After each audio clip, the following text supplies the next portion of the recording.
It's Saturday night, and for tonight's fun project, I'm going to be getting into this Alocasia. I think it's the Batik, and I'm not sure if they call the Batik the Blizzard, but this one is courtesy of uh, Bros with Hose.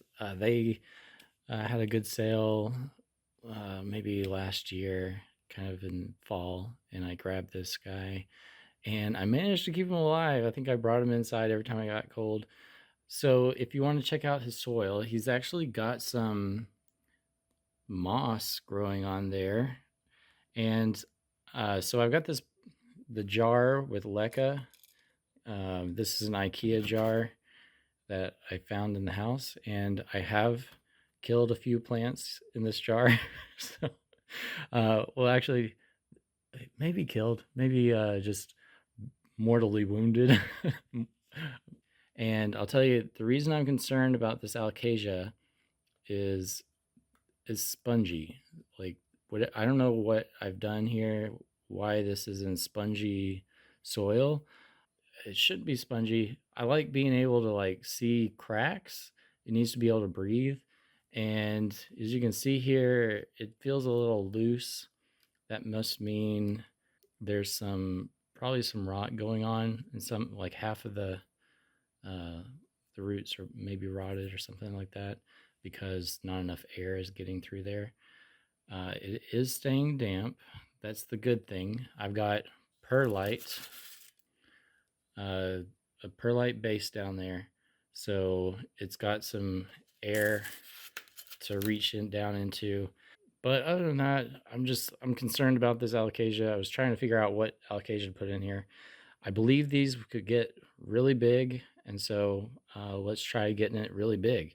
I think it'll probably diminish and not die, but it won't have a successful growing season because I think by winter this will probably end up getting rot and returning to bulb form. But anyway, here we go. This is the leca. Next, we're gonna take this plant out of the soil, put it in here. We're gonna put sphagnum moss with perlite kind of around it. And the secret here on this part is to do it not too dense that it can't breathe well, but also dense enough to where you're not going to have a lot of air in there. All right, here we go. There's a big spider hanging on to the outside. Don't want to get bit. It wasn't that bad. All right, he's retreated. There he is. Okay. First of all, I do see rotted roots. You see those kind of brown roots? Brown roots like that are rotted. They should be white. So let's kind of break this up. Oh, I see some corm. Are they good? Yes, they are good corms. They're sprouted. Check that out. It's sprouting corm. That's great. Okay. I'm thinking that it's probably like all the roots are gonna come off this thing. They're probably not very strong roots. Come on. Yeah. Anytime the roots just like pop off like that. Okay, so it does have some healthy roots, maybe singular root, that's not good. So, yeah, there's another corm. Nice. Okay, is that a corm? Yeah, got another corm. So when I first was getting into plants, we got elephant ears were always like my first love,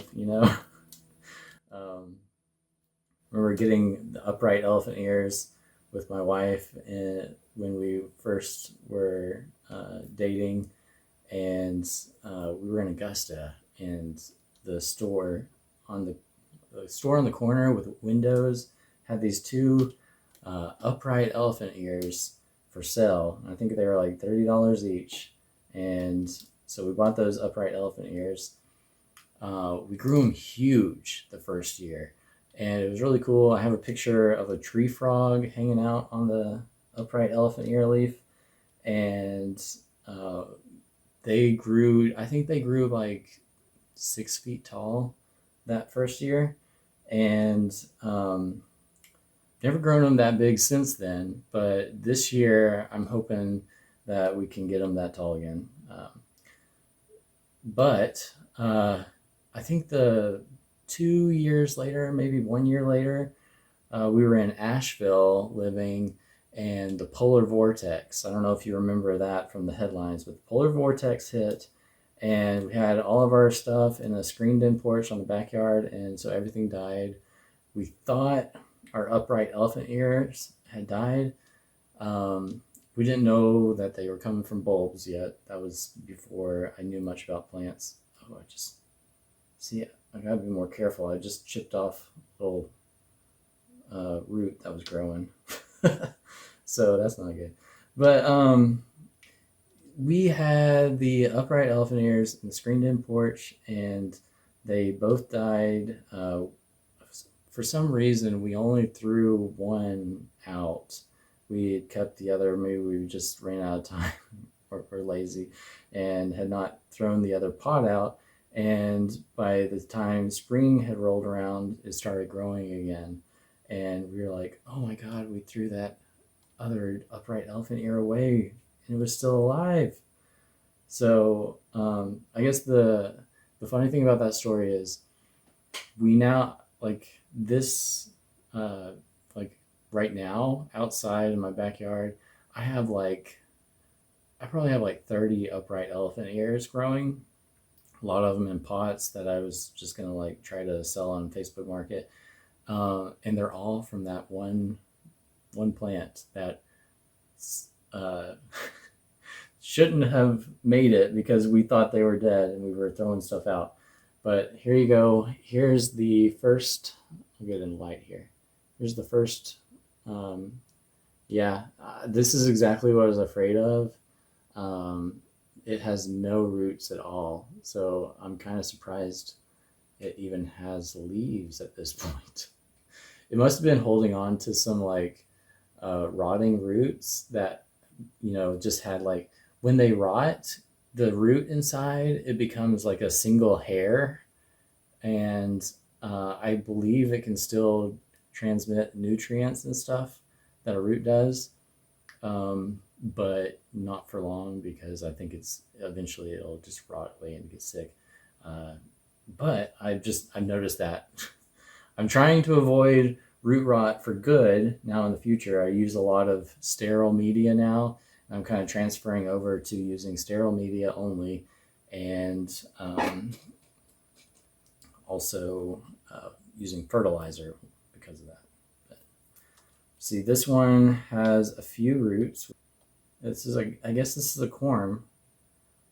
Yeah, and it is growing, I believe. Yeah, it's sprouted. So I can put these in a prop box with some perlite and get these growing into new plants. I'm going to break that corm off. You can see that is the new leaf coming up. And let's see. This is another corm right here. That's the one that has the root growing out of it. Huh. I kind of hate to take that off because that's like the only root this thing has. I'm not sure taking that off is a great idea. I mean, I can do it because I'm going to also remove the stuff off this. So just because I know rot has been introduced to this thing, and I'm kind of happy I caught this in time. If I waited much longer, this thing would have started, the bulb would have started rotting. Alocasias are easy to rot because you have to always keep their soil damp. They need to be able to breathe, and if you're always watering them, it starts to compress the soil down, and you lose the little tiny cracks of airflow going through there. And if you don't have any like earthworms or bugs digging little tunnels in your soil, and like, if this is in a pot, you're not going to have that natural little beneficial insect. And I think might be trying to feel around the stem for rot, because you can really feel the rot. It just like it feels soft. It's like a cavity on your tooth, like if you ever I've had cavities, and the dentist will tell you, like, they just like get rid of the soft tooth because it's rotten. And so that's the exact same thing going on here. And I'm gonna go ahead and pull this corm off. So we've got like 3 corms here. I'm still kind of learning on getting corms. I've successfully, this is heavy. That's not good. That's heavy. That means the soil really needs to dry out. Okay, so there was a good bit of perlite in there. However, that did not really, that's not going to do anybody any good when the soil is staying this wet. And it was a chunky soil, but I'm going to try to save that moss too. I don't know where it went, but that moss is, oh, here it is. That moss is cool stuff. I really like moss. Can it focus on that? I've gotten the Leca in. The only thing I have still to do is pour the water in. And I've got some distilled water. I'm going to use the rest of the distilled water on this. Off camera, I went and took these. I had a cup of water. I just like dipped these guys in the water, got a centrifuge going, tried to get all the little dirt that was still on the bulbs off, because kind of want this to be as sterile as possible.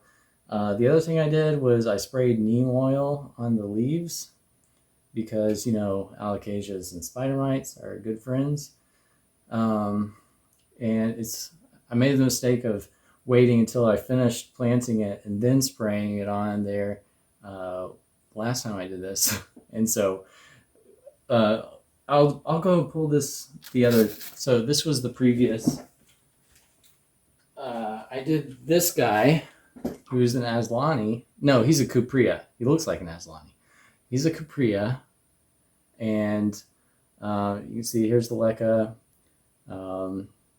I waited until I was all done, and then I sprayed them with insecticidal soap, and I was like, oh, that was bad, because now it's like probably defeats the purpose of using distilled water. It's probably seeped in there now. But yeah, I made sure to try to get all the bad stuff off the bulbs, and then the bad stuff off the leaves. Then you stick it in there.